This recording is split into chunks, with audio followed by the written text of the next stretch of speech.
Hello दोस्तों, welcome to new video. आज की इस वीडियो में मैं आपको बताने वाला हूँ डॉक्टर फिक्सिट पीडीफिन 2K किस तरह से लगाया जाता है।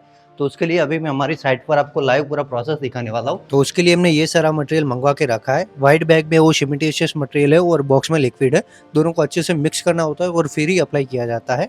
अब मिक्स कैसे करना है ना, वो जानो उससे पहले मैं आपको बता दूं इसकी क्लीनिंग की प्रोसेस कैसी होती है। क्लीनिंग की प्रोसेस में आप देखो, आप जब भी टेरेस के ऊपर काम करते हो ना, तो इस तरह की धूल मिट्टी आपको मिलेगी ही। और ऊपर से ये तो अंडरफुट वाटर प्रूफिंग है, तो इस तरह से होगी ही, क्योंकि ये आरसीसी कंक्रीट जब हमारा टेरेस बन के तैयार हो जाती है छत, उसके ऊपर ही लगाना होता है। तो सबसे पहले तो जितने भी धूल मिट्टी है उसे हटा लेना होता है। ये क्यों होती है धूल मिट्टी? तो जब हम नया बनाते हैं ना, तो मिट्टी से बॉक्स बनाते हैं और उसके अंदर पानी स्टोर करते हैं, ताकि हमारी जो छत बनी हुई है वो अच्छे से स्ट्रॉन्ग बनी रहे उसके कारण। अब ये मिट्टी हटा लेने के बाद हमें छेनी हथौड़ी का काम आएगा। उसकी मदद से लूज पार्टिकल इतने भी है वो हटा लेने होते हैं। ये लूज पार्टिकल क्यों बनते हैं? तो जब हमने छत बनाई उसके आजू बाजू पैरापिट वॉल वो सब बनाते हैं, तो प्लास्टर छत के ऊपर ही बनाते हैं और वही हमारे सरफेस के ऊपर चिपक जाता है। अगर ये ना हटाएगा ना, तो कुछ टाइम के बाद वो पपड़ी बन के निकल जाता है। तो इसलिए हमें वो हटाना होता है।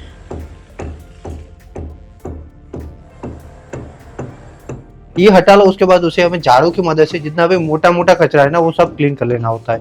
अब ये हो जाए, उसके बाद बारी आएगी कि हमारा मेन काम वायर ब्रश की मदद से जितनी भी हमारी पूरी की पूरी छत है ना, उसको रगड़ रगड़ के क्लीन करना है। ये जहां तक हमारी सरफेस एकदम क्लीन ना हो जाए, कुछ भी धूल मिट्टी फंगस एकदम क्लीन हो जाए। ये हो जाए, उसके बाद हमें झाड़ू लगाना है। फिर से एक बार झाड़ू लगाना इसीलिए कि अब जितना भी हमने वायर ब्रश से घटा वो सब हटा जाए। ये हो जाए, अब फाइनल स्टेप आएगा कि क्लीनिंग करना है पानी की मदद से, प्रेशर वॉटर जेट की मदद से। अब ये करोगे ना, तो हमने झाड़ू से जितने भी धूल मिट्टी नहीं हटी है वो सब पानी की मदद से हट जाएगी। जैसे कि आप यहाँ पर देखो, इतनी सारी गंदगी होगी वो सब हट जाएगी। ये नहीं करोगे ना, तो हमारा केमिकल टेरेस के साथ अच्छे से बॉन्ड नहीं बना पाएगा। कौन सा केमिकल? तो पीडीफिन 2K जो हमारा मटेरियल है वो टेरेस के साथ अच्छे से बॉन्ड नहीं बना पाएगा और हमारी वाटर प्रूफिंग वेस्ट हो जाएगी। ये करने के बाद हमें एक वाटा जैसा बनाना होता है, जो पैरापिट और टेरेस है उन दोनों के बीच में जो जॉइंट आता है वहां पर, और उसे सूखने देना है प्रॉपर 1-2 दिन। उसके बाद बारी आएगी कि हमारा केमिकल मिक्स करना है और आगे का जो लगाने की प्रोसेस है वो स्टार्ट होती है। तो यहाँ पर आप पहले मिक्स करने का प्रोसेस देखो। ये 3 kg, 15 kg और 30 kg, तो ये इस तरह की पैकिंग में आता है। उस पे 2 पार्ट सीमेंटिशियस मटेरियल का होता है और 1 पार्ट लिक्विड होता है। यानी कि 3 kg पैकिंग की बात करो तो 1 लीटर मटेरियल लिक्विड वाला होता है और 2 सीमेंट वाला मटेरियल होता है। उसे अच्छे से मिक्स करना होता है। यहाँ पर देखो, मैं 30 kg वाला यूज कर रहा हूँ।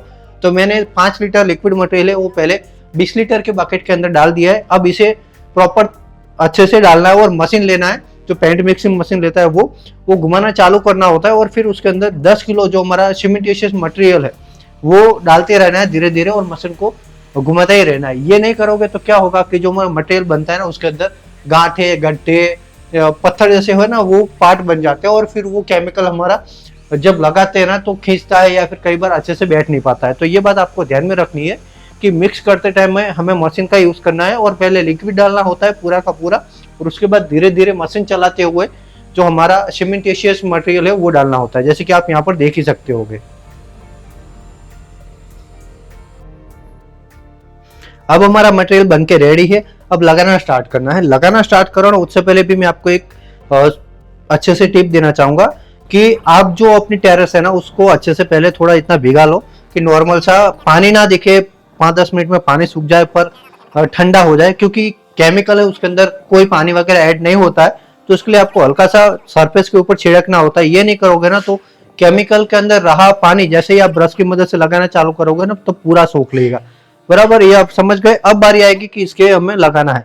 लगाने के लिए ये केमिकल को, ये जब तक आप पानी छिड़कते हो तो 5-7 मिनट पड़ा ही रखो, क्योंकि उसके अंदर जितने भी बबल वगैरह बने होंगे एयर की मदद से वो सारे हट जाएंगे, और फिर हमारा एकदम स्मूथ केमिकल बन के रेडी होगा। इसे लगाना हमेशा ब्रश की मदद से ही है। आप ये गलती मत करना रोलर वगैरह का यूज करो, क्योंकि उससे क्या होता है कि अच्छे से छेद वगैरह में नहीं जाता है। और आपको पता है कि हम अंडरकोट केमिकल होने के कारण जितना भी सरफेस है वो एकदम स्मूथ तो होता ही नहीं है, उसके अंदर छोटे बड़े छेद वगैरह हो गए और रफ सरफेस है। तो वहां पर ब्रश सबसे बेस्ट है, सुटेबल रहता है।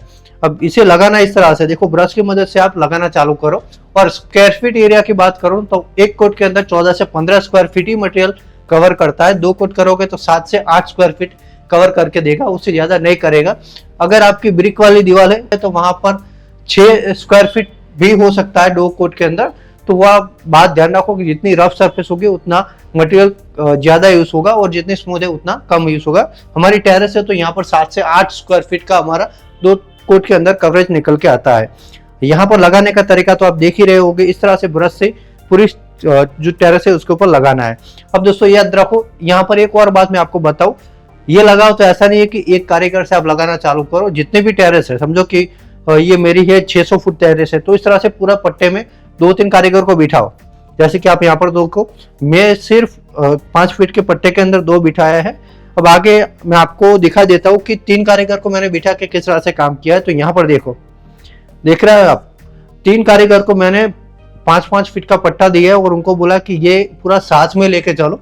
ये होने से क्या होगा कि जब केमिकल अब लगाना चालू करोगे ना, तो कम से कम 1 घंटा ही लगता है उसको अच्छे से सेटल होने में। अब 1 घंटे में वो नहीं आप अच्छे से लगा पाए तो एक तो मटेरियल भी सूख जाएगा और दूसरा कि वो टेरेस के ऊपर जॉइंट आएंगे। साथ साथ में चल रहे होंगे तो गीला केमिकल होने के कारण वो जॉइंट नहीं आते। तो ये बात आपको अच्छे से ध्यान में रखनी होगी। इसी तरह से आप एक कोट कर सकते हो, एक कोट पूरा प्रॉपर सूख जाए उसके बाद आप उसके ऊपर सेकंड कोट करो। और यहाँ पर भी पेंट वाला प्रोसेस ही होता है, एक वर्टिकल और दूसरा हॉरिजॉन्टल। तो इतनी बात इजी होती है कि आसानी से आप ये केमिकल को कर सकते हो। और दूसरा कोट कब करना है, तो ये सूखने के कम से कम 6 घंटे बाद आप दूसरा कोट लगा सकते हो। मैंने यहाँ पर पूरा दिन दिया है, आप भी चाहो तो पूरा दिन दे सकते हो। अब ये 2 कोट हो जाने के बाद कैसे लगेगा, तो यहाँ पर देखो, ये पूरा हमारा प्रॉपर तरीके से 1 कोट कंप्लीट हो चुका है। और 2 कोट में भी आपको ऐसा ही दिखेगा, कोई डिफरेंस नहीं दिखेगा, बस उसकी थिकनेस बढ़ जाएगी, 1 से 1.5 mm थिकनेस हो जाएगी। और यहाँ पर देखो, ये वाला कोट है ना, वो सेकंड कोट लगा रहा है। इसे भी लग जाने के बाद 6 से 8 घंटे सूखने देना है और कम से कम 7 दिन के बाद इसके ऊपर आप प्लास्टर या फिर टाइल्स वगैरह कर सकते हो। और अब सर्विस की बात करें तो मैं अहमदाबाद में देता हूँ, उसके लिए मेरा कॉन्टैक्ट नंबर डिस्क्रिप्शन में है, वहाँ से ले सकते हो और हमें कॉन्टैक्ट कर सकते हो। और पूरा सूख जाने के बाद किस तरह से लगेगा ना, तो यहाँ पर ये आप रिजल्ट देख ही सकते होगे। ये कुछ पार्ट है और लास्ट में मैं ऊपर का जो हमारा टेरेस है ना उसका भी दिखा दीजिए। तो इस तरह से हमारी फाइनल कोटिंग लगती है। आई होप आपको वीडियो पसंद आया होगा। चलो बाय बाय।